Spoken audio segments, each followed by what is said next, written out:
संभल में जो हुआ वो सबके सामने है। पुलिस के संरक्षण में निर्दोष लोगों की हत्या की गई, बुलडोजर द्वारा घरों को गिराने की घटनाएं आम हो गई हैं, खास तौर पर उत्तर प्रदेश में, जहां ऐसा लगता है जैसे कानून के नाम पर जंगल राज चल रहा है। माननीय श्री इकरा चौधरी जी। धन्यवाद सभापति महोदय, आपने मुझे इस विशेष चर्चा पर बोलने का मौका दिया।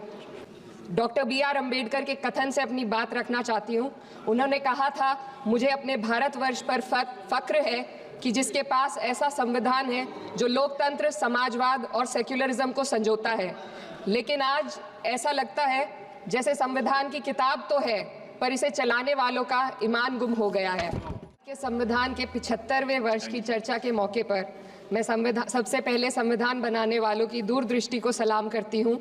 एक युवा सांसद के तौर पर मैं अपनी उम्मीदों को संविधान के साथ जोड़कर खास तौर पर ये बताना चाहती हूँ कि आज हमारे देश में पिछड़े, दलित, अल्पसंख्यक समुदाय को किस तरह अपने संवैधानिक अधिकारों और आज़ादियों की हिफाजत के लिए हर रोज़ मुश्किलों का सामना करना पड़ रहा है।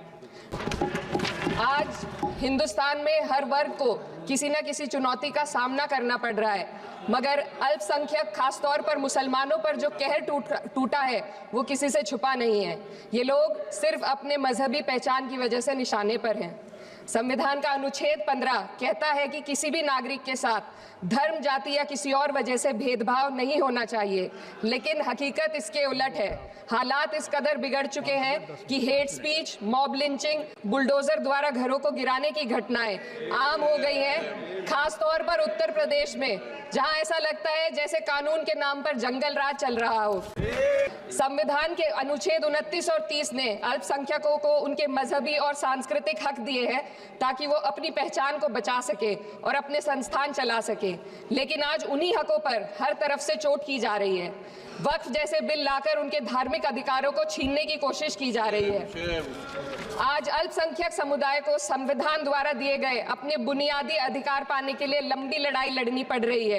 ऐसे कई मामले अदालत ने न्याय देकर संविधान की रक्षा की है, लेकिन अदालती प्रक्रिया में जो समय लगता है उसकी वजह से देश के सामाजिक ताने बाने को भारी नुकसान उठाना पड़ता है।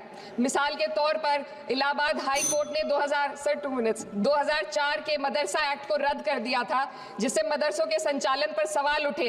हालांकि सुप्रीम कोर्ट ने बाद में इस फैसले को पलट दिया और एक्ट को वैध करार दिया, लेकिन इस प्रक्रिया में जो समय लगा उसने अल्पसंख्यकों को बेचैनी और संघर्ष के दौर में डाला है। इसी कड़ी में प्लेसेस ऑफ वर्शिप एक्ट 91 भी आता है और कई अन्य अधिकार, उन्हें भी इसी तरह अदालती लड़ाइयों में उलझाया जा रहा है। ये स्थिति न केवल अल्पसंख्यकों के अधिकारों की राह में रुकावट है, बल्कि justice delayed is justice denied जैसी कहावत को सिद्ध करती है।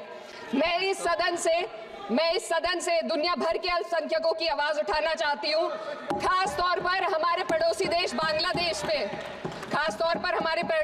बांग्लादेश में अल्पसंख्यकों के साथ जो हो रहा है वे दिल को गहरे तक चोट पहुंचाने वाला है। उनकी जान माल की हत्या की जा रही है।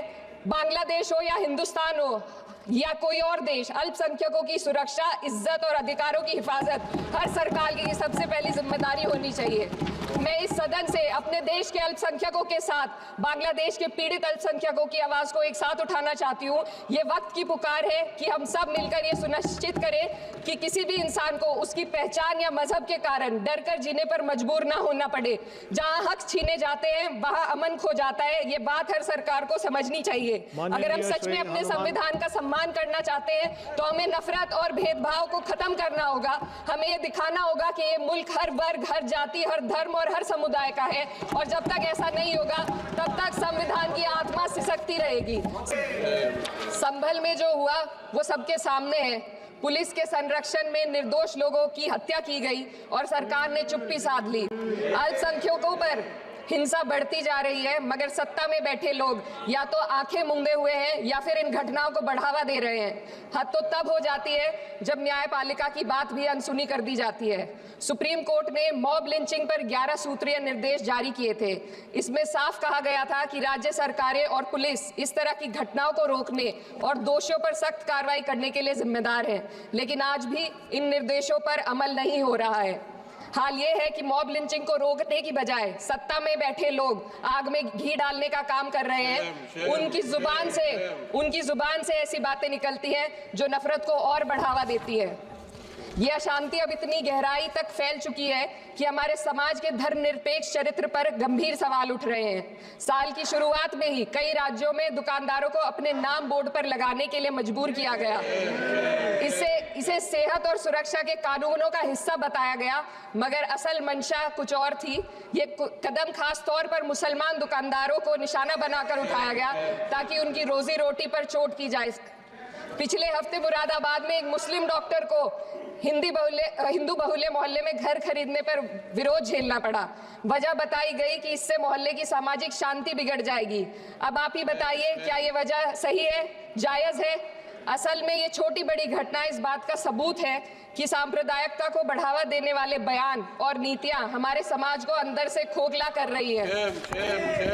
उत्तर प्रदेश में यति नरसिंहानंद ने बेहद घटिया बयान दिया, लेकिन सरकार इन बयानों पर कोई कार्रवाई नहीं कर रही।